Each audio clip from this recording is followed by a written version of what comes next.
Adopté. Honorables députés, nous allons accorder deux motions. Deux motions, oui.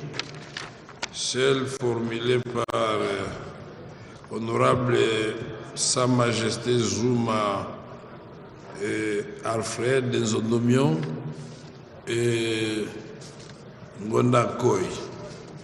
Alors nous commençons par Zuma. Apparemment, c'est sur le même papier. Ça porte sur le même objet. L'honorable Zuma. Celui Zuma. Oui, je vois même que Mouleka est là, je vois les gens sont là. Il y a 55 motions ici, j'en ai choisi 3. Honorable Zuma, vous avez la parole. Merci, honorable président, de la parole. Honorable président, honorable membre du bureau, honorable député, très chers collègues. J'ai pris la parole par cette motion pour informer la représentation nationale. À travers cette représentation nationale, informer au peuple congolais que nous représentons légitimement dans cette chambre de la décision judiciaire prise hier le 20 mai contre un député national en fonction jouissant de ses immunités jusqu'à preuve du contraire non levé par cette chambre. Il s'agit bien du collègue Matata Ponyo Mapon.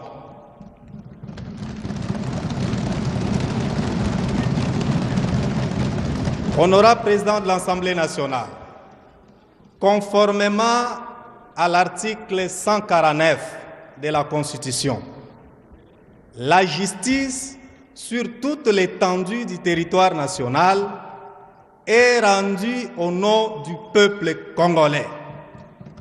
Et c'est nous qui représentons ce peuple congolais-là. Bien que le juge, dans l'exercice de ses fonctions, soit soumis à l'autorité de la loi, mais les décisions judiciaires que ces derniers prononcent, il ne le prononce pas à son nom. Il le prononce au nom du peuple congolais. Et nous, en tant que législateurs, nous ne pouvons pas accepter que des décisions iniques soient rendues au nom du peuple congolais. Nous ne pouvons pas non plus accepter, cautionner des erreurs jurisprudentielles rendues par la haute cour du pays, laquelle cour est censée être gardien, veiller à l'application et la bonne de toutes les dispositions législatives et réglementaires en République démocratique du Congo.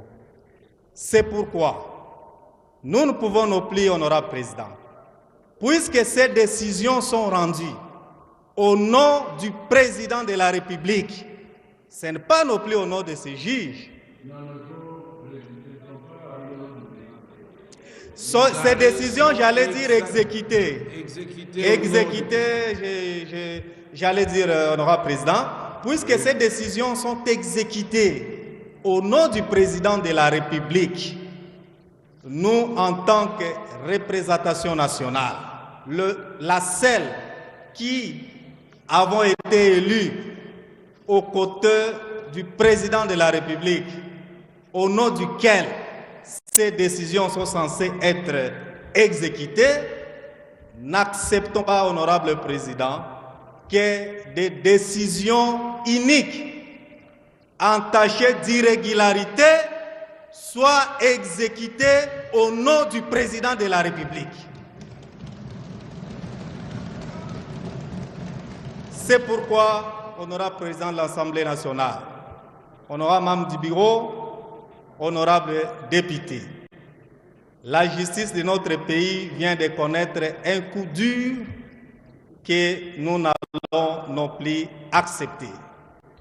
Ainsi, conformément à l'article 107 de la Constitution à son dernier alinéa, ainsi qu'à l'article 105, alinéa 4 et 5 de notre règlement intérieur, qu'il plaise à l'auguste plénière de l'Assemblée nationale de bien vouloir adopter et responsabiliser votre bureau, honorable président, à pouvoir saisir la Cour constitutionnelle pour la surséance de l'exécution de la décision prise contre notre collègue jouissant pleinement de ses immunités parlementaires.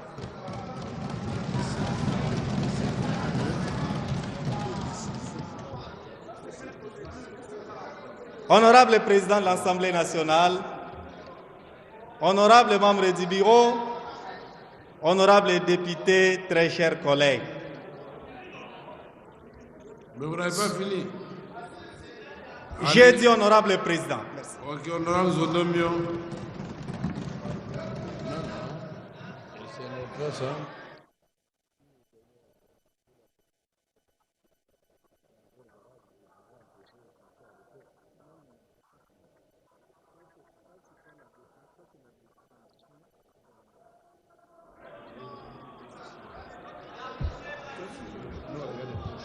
Wow.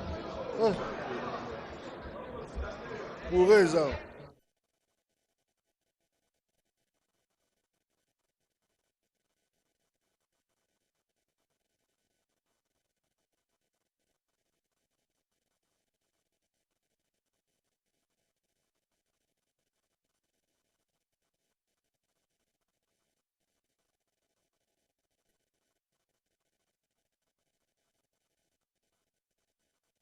Honorable Président, honorable député, chers collègues, honorable Zoum est un chef coutumier, il a tenté quand même de m'intimider un peu. J'ai été électrocuté. Alors, honorable Président, honorable député, chers collègues, prenant la parole ce jour,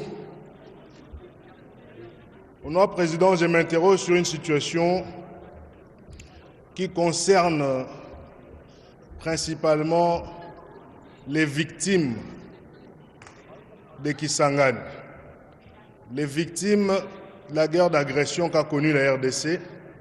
Et j'aimerais que vous puissiez m'accorder le temps pour que... Un instant, honorable Zodomio.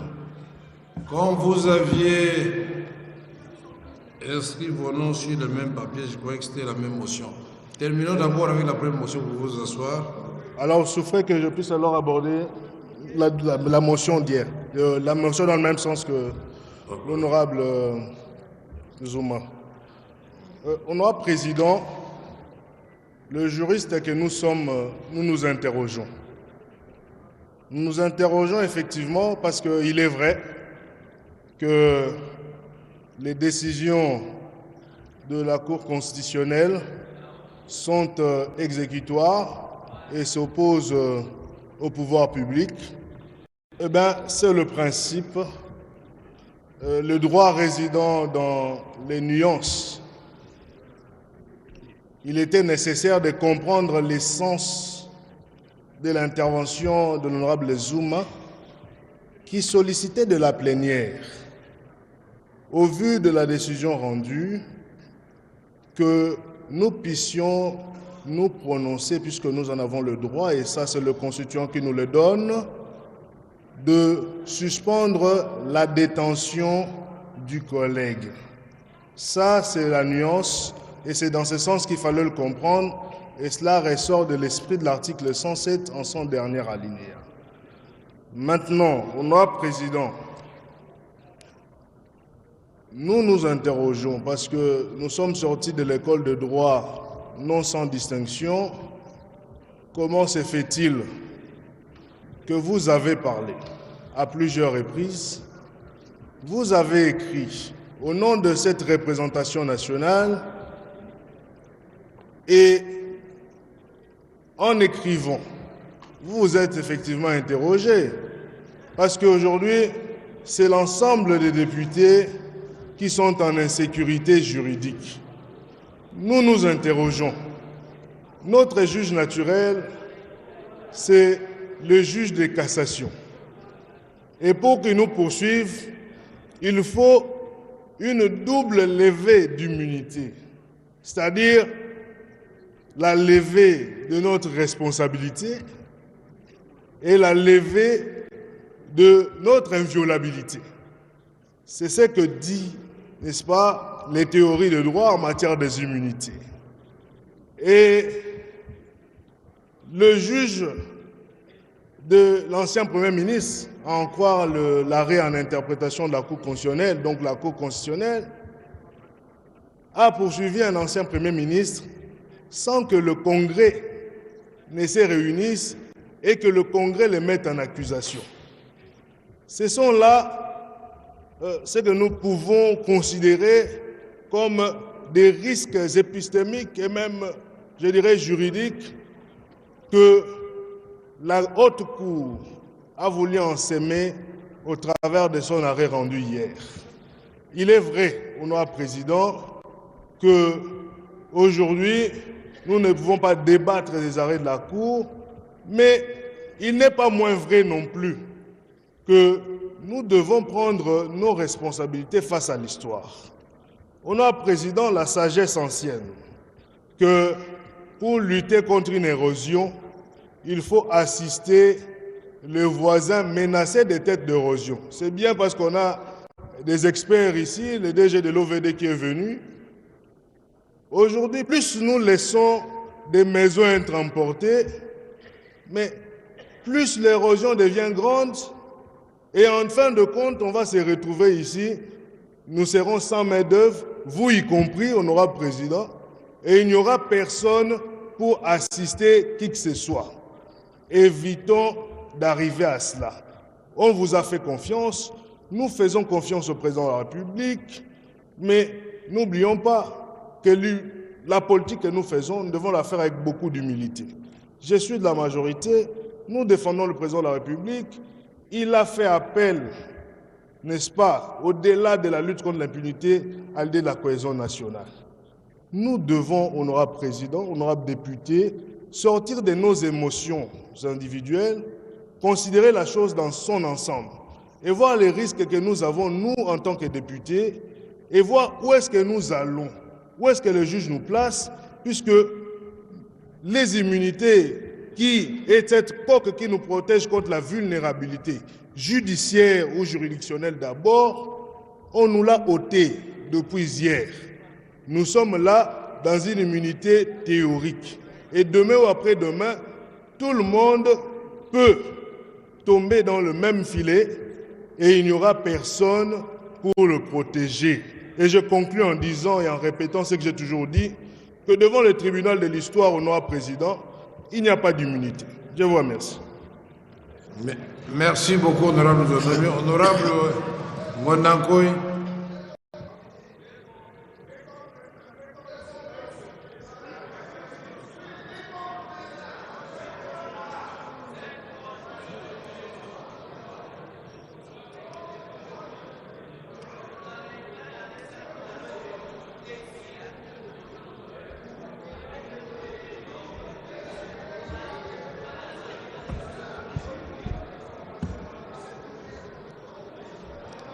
Honorable Président, je vous remercie de la parole.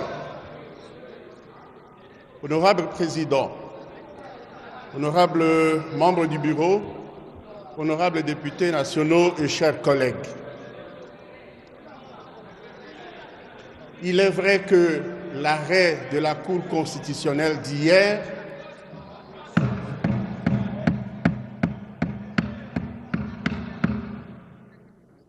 je disais, honorable Président,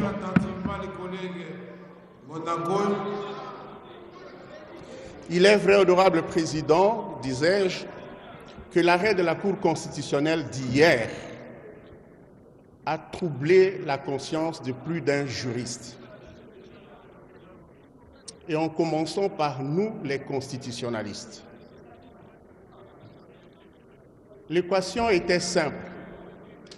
Ou bien les collègues Matata étaient poursuivis pour avoir commis une infraction de détournement dans le cadre du projet Bukanga Lozo, et ce, dans l'exercice de ses fonctions de Premier ministre, auquel cas, effectivement, son juge naturel est la Cour constitutionnelle,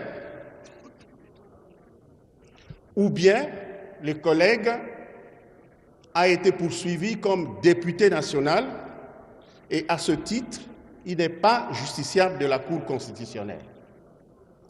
Mais puisque la Cour constitutionnelle s'est déclarée compétente et puisqu'on l'a poursuivi du chef de détournement dans le cadre du projet de Bukanga Lozo, au nom du principe de la cristallisation des faits en droit pénal, la Cour était liée par la procédure d'une double demande de levée, comment dirais-je, d'autorisation de poursuite et de mise en accusation.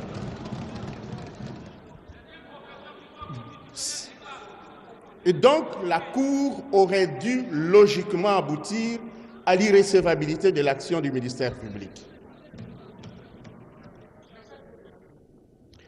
Mais, honorable Président, l'article 151, alinéa 2 de la Constitution, nous interdit malheureusement de statuer sur des différends juridictionnels et même de nous opposer à l'exécution des décisions de justice. Normalement, nous n'aurions même pas dû discuter de ça ici. Mais la question interpelle le politique que nous sommes aussi. Parce que c'est nous qui sommes législateurs. Nous sommes même constituants dérivés. Nous pouvons modifier la Constitution, tout comme nous pouvons modifier les lois qu'applique la Cour constitutionnelle. C'est à ce niveau-là que j'interviens, honorable Président. Notre Cour a pris une tendance dangereuse de pouvoir s'octroyer un pouvoir d'interprétation plus large que celui que les lois ne lui donnent.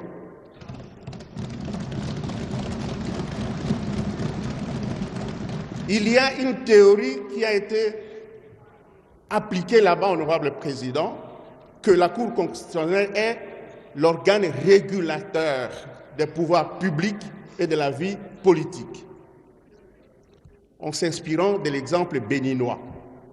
Mais au Bénin, cette compétence est expressément attribuée à la Cour constitutionnelle par la Constitution. Chez nous, le juge constitutionnel se l'est attribué motu proprio, c'est-à-dire de par sa propre volonté. Alors même que la loi organique sur la Cour constitutionnelle dit que la Cour n'a des compétences que celles qui lui sont dévolues par la Constitution, et ces articles de la Constitution sont énumérés à l'article 41 ou 49. La Cour, allant au-delà, s'est octroyé un pouvoir de régulatrice de la vie politique. Ceci est une dérive dangereuse, honorable Président.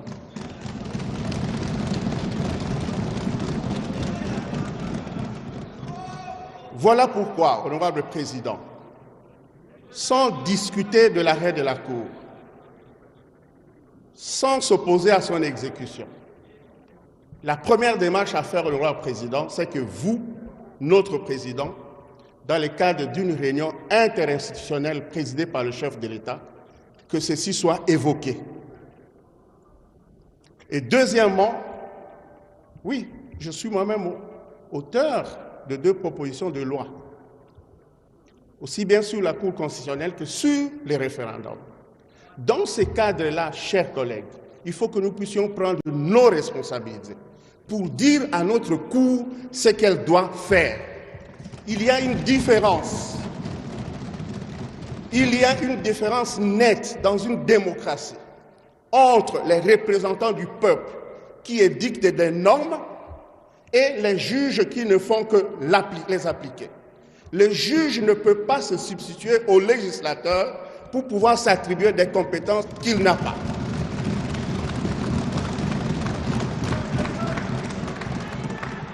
Ce sont les deux démarches que je vous propose, Honorable Président, pour essayer de sortir de ce nœud gordien. Je vous remercie.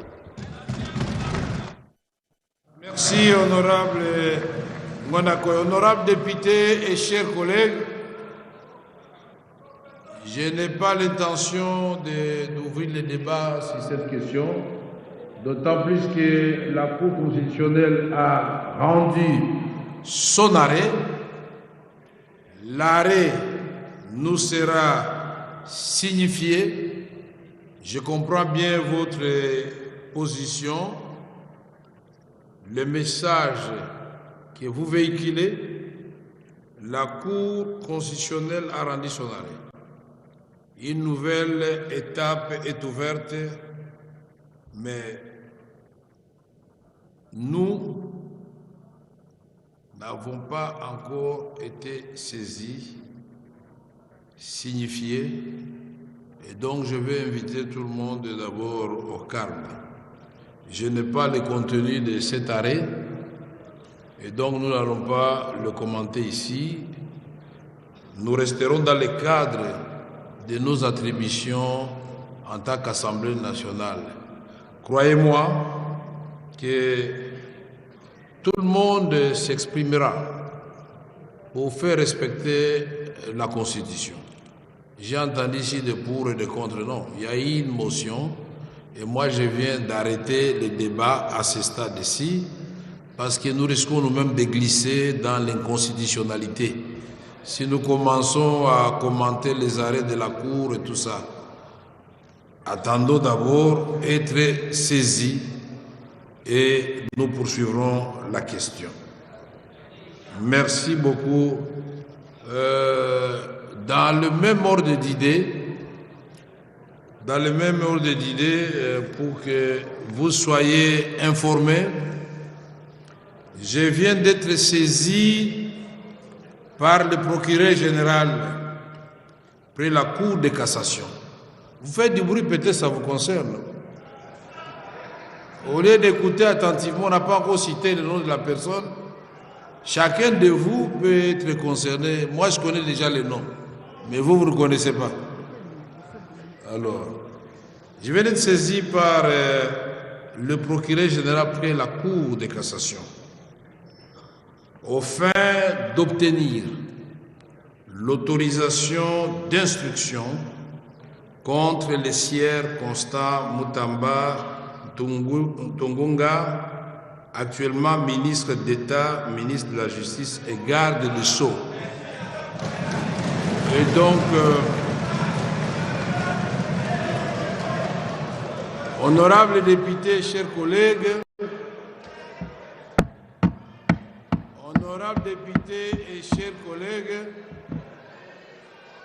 je vais demander au rapporteur de vous lire l'intégralité du réquisitoire du procureur près la Cour de cassation.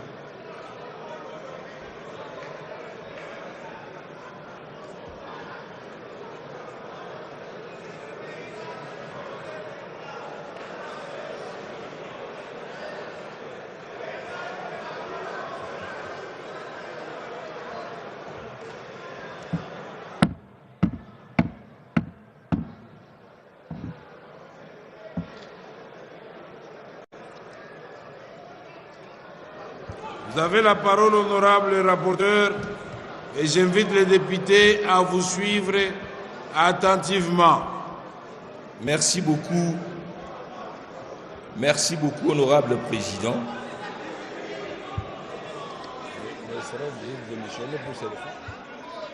Réquisitoire du procureur général près la Cour de cassation aux fins d'obtenir l'autorisation d'instruction contre les sieurs Constant Mutamba Ntongonga, actuellement ministre d'État, ministre de la Justice et garde des Sceaux.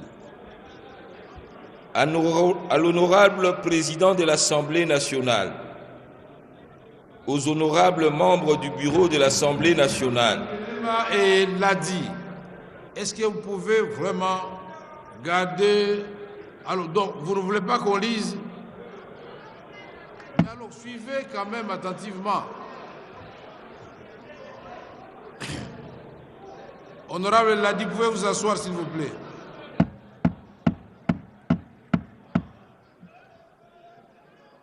Honorable Ladi, asseyez-vous, s'il vous plaît. Vous avez la parole, honorable rapporteur. Honorable Président, honorables membres du Bureau, conformément aux articles 153, alinéa 3, point 2 de la Constitution de la République démocratique du Congo, tel que modifié par la loi numéro 11/002 du 20 janvier 2011 et 81 alinéa 1er et 2, 84 de la loi organique numéro 13/010 du 19 février 2013 relative à la procédure devant la Cour de cassation, le procureur général presse cette Cour à l'honneur de vous adresser le présent réquisitoire aux fins d'obtenir l'autorisation de l'instruction à charge de Sieur Constant Mutamba Tungunga, ministre d'État, ministre de la Justice et garde de Sceaux. 1. Exposé de faits. Il ressort des éléments en notre possession qu'en date du 14 avril 2025, un contrat de gré à gré relatif à la construction d'un immeuble carcéral à Kisangani, dans la province de la Chopo, rez-de-chaussée plus 2 étages, a été signé entre le ministère de la Justice et garde de Sceaux, représenté par le ministre d'État, ministre de la Justice et garde de Sceaux, M. Constant Mutamba Tungunga, et la société Zion Construction SRL, représentée par Madame Ange-Marie Aurore Mahoro, gérant. Financé par le ministère de la Justice et garde de Sceaux, ces contrats étaient conclus au prix de 29 millions de dollars américains, sans TVA et les autres taxes, payables en 4 tranches de 23 200 millions de dollars US, donc 23 200 000 dollars américains, soit 80% du montant. 2 900 000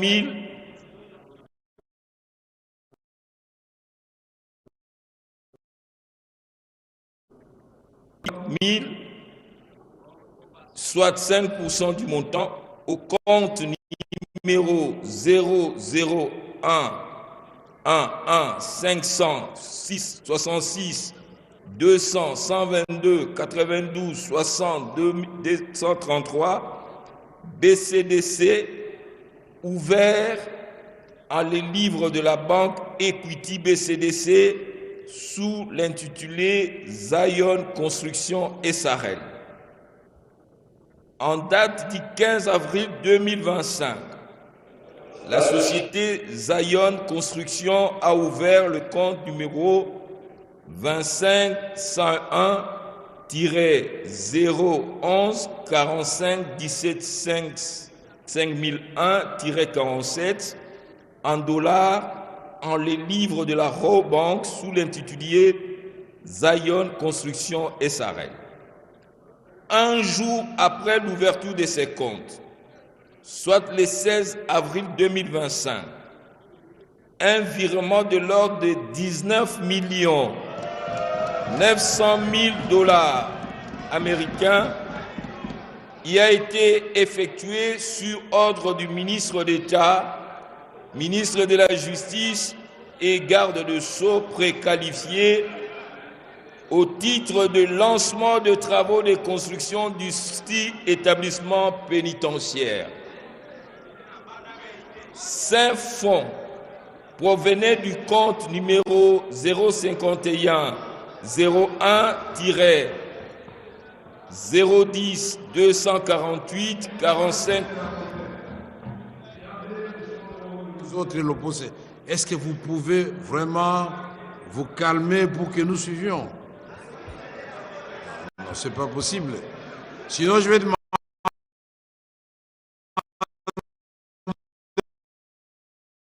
au rapporteur d'arrêter le silence. Merci. Poursuivez. Ces fonds, cette somme de 19 900 000 $ payée sur le compte de la société Zion Construction SRL constituait le premier acompte du montant convenu. L'examen minutieux de pièces du dossier permet de dégager que l'inculpé Constant Moutamba avait sollicité et obtenu de la Direction générale des contrôles des marchés publics, DGCMP en sigle, l'autorisation de recourir à la procédure de gré à gré avec la société susvisée au coût de 39 877 067 US $, suivant la lettre numéro 316 DGCMP DG D1 GEM 2 2025 du 26 février 2025 de Madame la Directeure Générale AI. Le susnommé Constant Moutamba Tungunga avait par la suite sollicité par sa lettre 729 LN 436 CAB mine G Garde-Sceaux 2025 du 1er avril 2025 de la Première ministre l'approbation du contrat de gré à gré signé avec la société précitée. Par sa lettre numéro CAB PM CTS EPM PPP du 8 mai 2025, Madame la Première ministre, sous la plume de son directeur du cabinet, avait instruit les ministres d'État et ministres de la Justice et garde-sceaux de surseoir à la procédure d'attribution de ces marchés en attendant son approbation, et c'est conformément à l'article 15 de la loi numéro 10/10 du 27 avril 2010 relative au marché public. Il s'y est de préciser que dans la conclusion du marché gré à gré, 5 étapes doivent être respectées conformément à l'article 136 du décret numéro 23/12 du 3 mars 2023 portant manuel de procédure de marché public, à l'occurrence. Premier tiret, la demande motivée de l'autorisation spéciale. Deuxième tiret, la notification par la DGCMP de l'autorisation spéciale de conclure un marché de gré à gré. Troisième tiret, la demande de non-objection sur le projet de marché. Quatrième tiret, la soumission du marché à l'approbation de l'autorité compétente. Cinquième tiret, l'enregistrement du marché à l'autorité des régulations des marchés publics. Dans les cas d'espèce, Sueur Constant Moutamba Tungunga n'a respecté que les 2 premières étapes ci-dessus énumérées.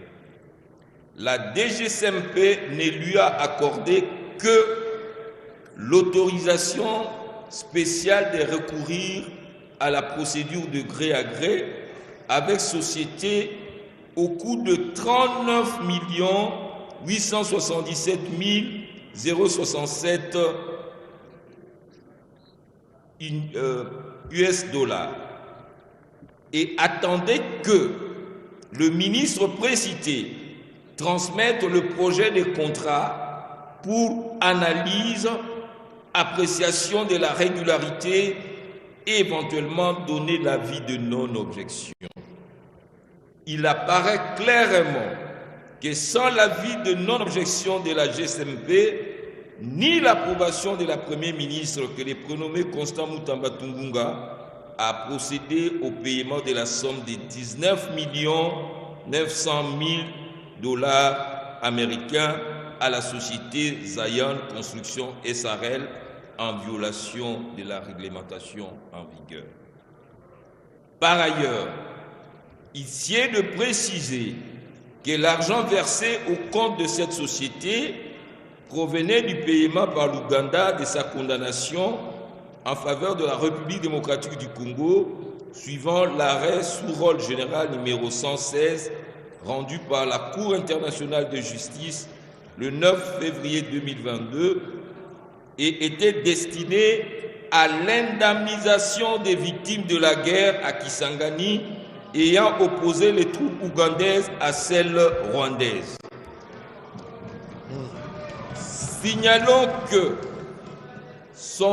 ces fonds sont gérés par un établissement public à caractère social dénommé Fonds spécial de réparation et de répartition de l'indemnité aux victimes des activités illicites de l'Ouganda en République démocratique du Congo, en sigle FRIVAO.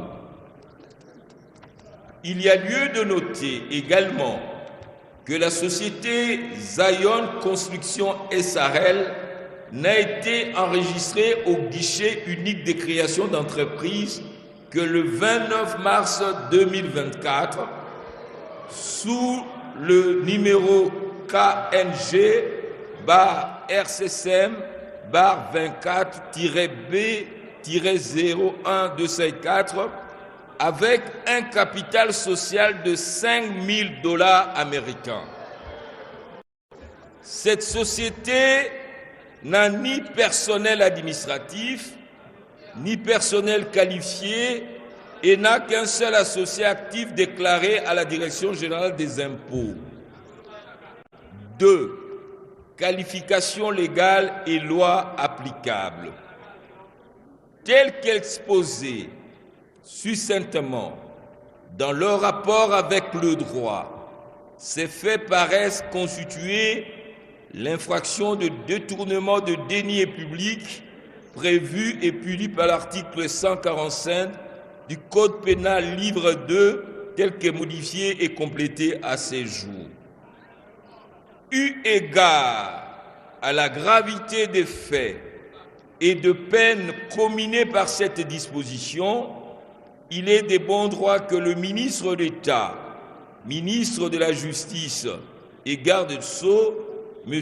Constant Mutamba Tungunga, puisse donner sa version de faits et des preuves pour éclairer notre religion.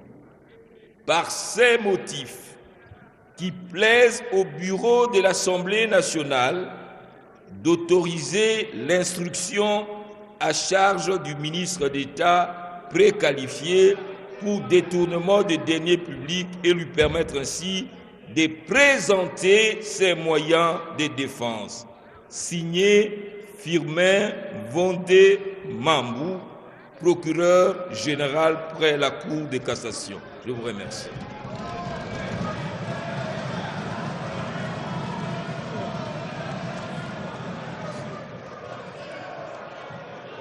Honorables députés et chers collègues, nous allons demander aux différents présidents des groupes parlementaires de nous désigner par écrit aujourd'hui même un membre du groupe qui fera partie de la commission qui va qui va se pencher, qui va auditionner les ministres d'État et après que le procureur général de la République ait présenté son réquisitoire. Et ça vous reviendra maintenant en plénière pour autoriser l'instruction. Voilà. Merci beaucoup, honorable député et chers collègues. Honorable député, chers collègues, nous passons sans plus tarder au second point consacré au contrôle parlementaire par l'audition de la question orale avec débat adressée à monsieur le directeur général de l'Office des voiries et drainage par l'honorable Tshilombo Kabwenda Doli en rapport avec les dégâts humains et matériels causés par les pluies diluviennes du 5 avril 2025 dans la ville de Kinshasa. Il faut dire en passant, honorable député, que l'Assemblée nationale vient de démontrer qu'elle ne sera jamais un obstacle à une quelconque requête d'une juridiction de l'ordre judiciaire. Donc, nous allons travailler objectivement et la réponse sera juste et objective.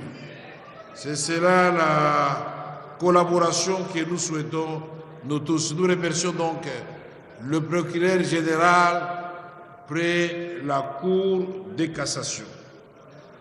Honorables députés et chers collègues, en application des dispositions de l'article 188 de notre règlement intérieur, nous allons accorder la parole à notre collègue Tshilombo Kabwenda Doli pour poser sa question.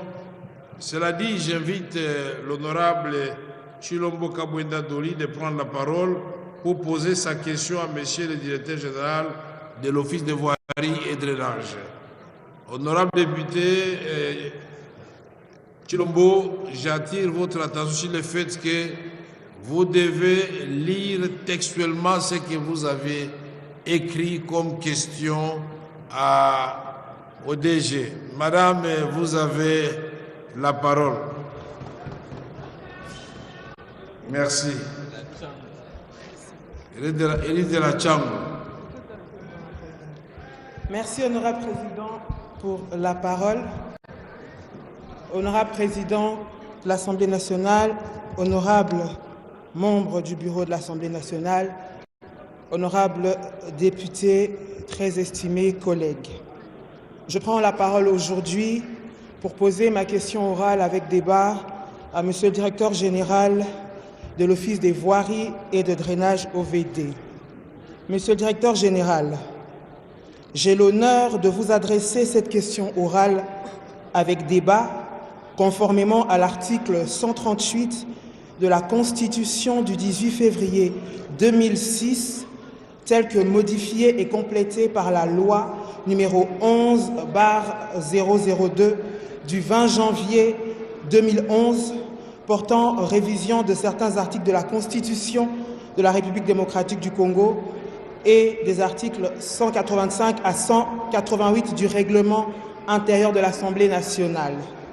En effet, l'Office des voiries et drainage OVD est un établissement public à caractère public créé le 16 septembre 1987 par ordonnance numéro 87-331 avec comme mission résumée comme suite: entretenir et moderniser les infrastructures urbaines de voirie et de drainage, exécuter des études nécessaires à la définition et à la réalisation des travaux de voirie des agglomérations urbaines, exécuter ou faire exécuter les travaux neufs ou d'entretien relatifs au réseau de voirie et drainage des agglomérations urbaines, participer en tant que conseil technique à l'élaboration des plans d'urbanisme et d'agglomération urbaine, des voiries et drainages. En dépit de sa mission assignée, l'Office des voiries et drainages porte une part de responsabilité sur les dégâts humains et matériels considérables causés par les pluies diluviennes qui se sont abattues le 5 avril 2025 dans la ville de Kinshasa, avec comme conséquence la crue de la rivière Njili, submergeant plusieurs quartiers des communes de Matete, Limete et Massina. On dénombre provisoirement plus de 30 morts de la population riveraine de la commune de Njili. Dans la commune de Ngaliema, on note les éboulements sur l'ancienne route du tourisme, la coupure de la route nationale N1, RN1 au niveau de Mongafula, reliant la province du Congo central à Kinshasa. Notons également que toutes les routes de la voirie urbaine de la ville de Kinshasa sont en délabrement, causant la difficulté d'évacuation de la population lors de ces inondations. De par la gravité de la situation, je vous prie de bien vouloir, Monsieur le Directeur Général, éclairer la lanterne de la représentation nationale en répondant aux préoccupations suivantes.